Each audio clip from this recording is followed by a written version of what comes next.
Hello and welcome to the Devils in Detail ASU Women's Basketball Roundtable. I'm your host, Sam Ficarro. I'm joined by Carson Field and Alex Weiner, and we're here to recap and preview the upcoming women's basketball games.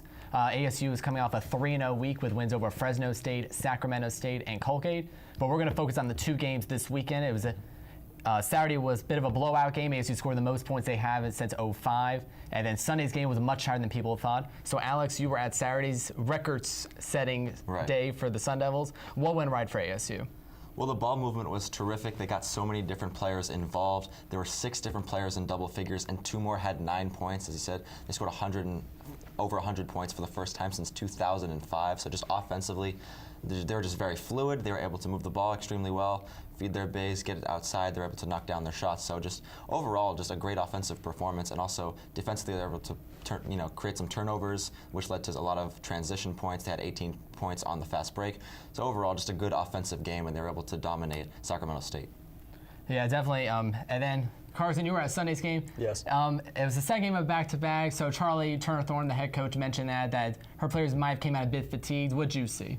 They were definitely fatigued. The defense was not there for the team. They were allowing a ton of open threes, and that's how small teams like Colgate will make their living against big teams like Arizona State, shooting the 3 ball, and they have to protect that better in these early season, not so much powerhouse matches against these kind of weaker teams. But we did see some good performance out of Kiana Ibis, who had 20 points, and Robbie Ryan, who dropped 12 points and also collected 8 boards.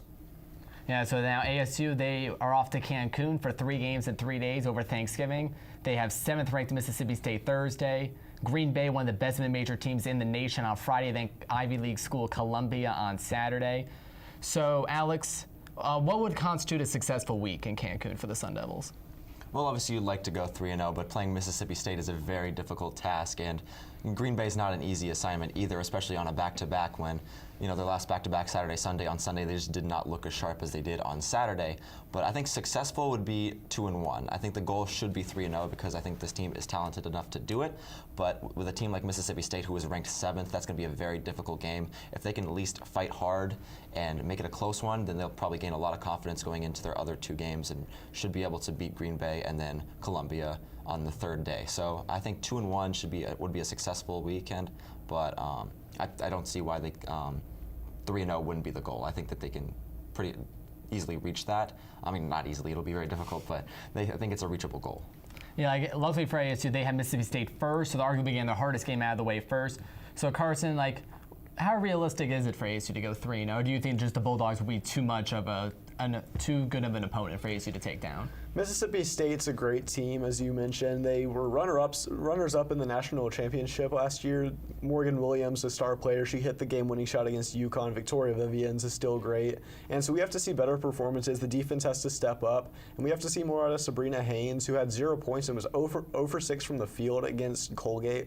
So obviously she's one of the key players to the team. She definitely has to play better. And if they could get a good performance out of Robbie Ryan, who's one of the key leaders on the team and one of the most aggressive players, I think they have a chance. But I don't think it's a very likely chance at the same time. Yeah, well, ASU, they just got into the AP poll. They ranked 24, so it'll be a ranked matchup on Thanksgiving. And it's certainly be interesting to see how the Sun Devils face against their first 2 true tests in Cancun. So for Carson and Alex, I'm Sam, and for all of our Devils in Detail women's basketball coverage, make sure you log on to devilsindetail.com.